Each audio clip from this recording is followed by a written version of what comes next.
জানাচ্ছি আজকের এই মিডিয়া ব্রিফিং এ আমাদের ব্যাটালিয়ন এখানে আসার জন্য। আপনারা অবগত আছেন, গত 14ই আগস্ট 2025 তারিখ ভোর আনুমানিক 5:28 সময় রাজধানী ঢাকার বনানীতে 360 সীসা লাউঞ্জ নামক প্রতিষ্ঠানে একটি যুবককে ছুরিকাঘাতে হত্যা করা হয়। গত 14ই আগস্ট 2025 তারিখ বনানী থানা এলাকার ইন্টারনেট ব্যবসায়ী রাহাত হোসেন রাব্বি তার বন্ধু নুরুল ইসলাম খোকন সহ বনানী থানাধীন 11 নং রোডস্থ হাউস নাম্বার 100 লিফটের 4 তলায় অবস্থিত 360 সীসা লাউঞ্জে প্রতিষ্ঠানে যায়।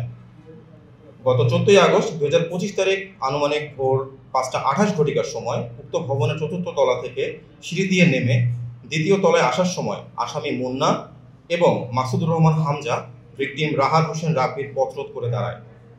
তখন ভিকটিম রাহাত মুন্নাকে চিনতে পেরে বলে যে, মুন্না, তুই এখানে এই সময় কি করছিস? উক্ত কথা বলা মাত্রই ভিকটিম রাহাতের সাথে আসামি মুন্না এবং মাসুদুর রহমান হামজার তর্ক বিতর্ক শুরু হয়। তর্ক বিতর্কের এক পর্যায়ে আসামি মুন্না তার পাঞ্জাবির পকেটে থাকা ধারালো চাকু বের করে ভিকটিম রাহাতকে হত্যার উদ্দেশ্যে উপর্যুপরি আঘাত করে ঘটনাস্থল ত্যাগ করে। ভিকটিম রাহাত ডাক চিৎকার দিলে আশেপাশে থাকা লোকজনের সহায়তায় ভিকটিমকে রক্তাক্ত জখম অবস্থায় সিএনজি যোগে চিকিৎসার জন্য কুর্মিটোলা জেনারেল হাসপাতালে নিয়ে গেলে কর্তব্যরত চিকিৎসক পরীক্ষা নিরীক্ষা শেষে তাকে মৃত ঘোষণা করেন। উক্ত ঘটনা বিভিন্ন প্রিন্ট এবং ইলেকট্রনিক্স মিডিয়ার ব্যাপক প্রচারিত হয় এবং এলাকায় ব্যাপক চাঞ্চল্য তৈরি করে। পরবর্তীতে এই হত্যাকাণ্ডের ঘটনায় জড়িত আসামিদেরকে গ্রেপ্তারের জন্য র্যাব 1 সিপিসি 1 এর আবেদনিক দল বিষয়টি আমলে নিয়ে ছায়া তদন্ত শুরু করে এবং আসামিদেরকে গ্রেপ্তারের জন্য গোয়েন্দা নজরদারি বৃদ্ধি করে।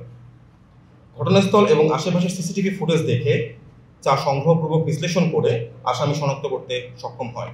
পরবর্তীতে উল্লেখিত ঘটনায় রাহাতের বাবা রবিউল আউয়াল বাদী হয়ে বনানী থানায় একটি হত্যা মামলা দায়ের করেন। এই ধারাবাহিকতায় 15ই আগস্ট 2025 তারিখ র্যাব 1 সিপিসি 1 এর আভিযানিক দল বিশ্বস্ত সোর্স ও তথ্য প্রযুক্তির সহায়তা জানতে পারে যে আসামি মাসুদুর রহমান হামজা বর্তমানে কুমিল্লা জেলার বরুড়া থানা এলাকায় আত্মগোপনে আছেন। তৎক্ষণাৎ বিষয়টি র্যাব 11 কুমিল্লা ক্যাম্পকে অবহিত করা হয়। উক্ত সংবাদের ভিত্তিতে র্যাব 1 উত্তরা, ঢাকা এবং র্যাব 11 কুমিল্লা ক্যাম্পের যৌথ আভিযানিক দল সঙ্গীয় ফোর্স এবং অফিসারের সহায়তায় কুমিল্লা জেলার বরুড়া থানাধীন গামুড়া এলাকায় বিশেষ অভিযান পরিচালনা করে এবং আসামি হামজাকে গ্রেপ্তার করতে সক্ষম হয়।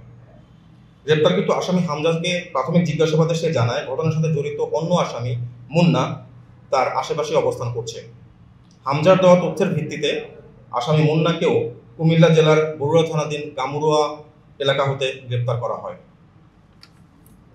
উল্লেখ্য যে বর্ণিত হত্যা মামলা রুজু হওয়ার পর অতি দ্রুততার সাথে উক্ত ঘটনার সাথে প্রত্যক্ষভাবে জড়িত আসামি মুন্না এবং হামজাকে গ্রেপ্তার করতে সক্ষম হয় র্যাপিড অ্যাকশন ব্যাটালিয়ন র্যাব 1।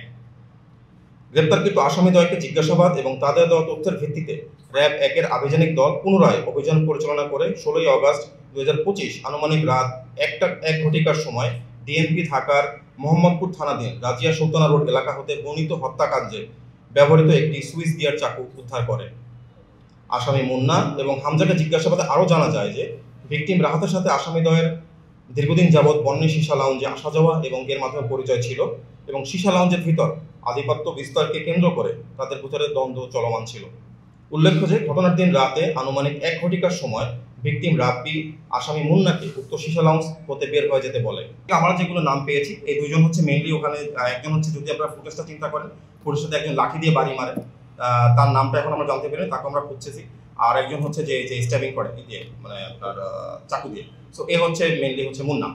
আর এর সাথে ওখানে হামজাও ছিল, হামজাও তাকে যে পরবর্তী জুতোটা যে ছুঁড়ে মারে প্লাস মারে বাড়ি দেয়। সো এই নামগুলো আমাদের প্রাথমিক তদন্তে এসেছে এবং এর অজ্ঞাতনামা কয়েকজন আসামিও আছে, প্লাস ইব্রাহিম খলিল এখনও পলায়ন অবস্থায় আছে। তো আমরা তাদেরকে ধরার জন্য অভিযান কার্যক্রম পরিচালনা করছি। আসামির বিরুদ্ধে শুধু মুন্নার বিরুদ্ধে মামলা আছে বলে আমরা জানতে পেরেছি, আর কারোর বিরুদ্ধে কোনো মামলা নেই। এটা লেস লাইকলি অর্গানাইজ ক্রাইম। এটা হচ্ছে একটা সাজেন ওই যে মুভমেন্টে তাদের একটা মানে হিট মুভমেন্টে তারা এটা হয়তো করে ফেলছে। এটা অধিকতর তদন্ত আরো বের হয়ে আসবে।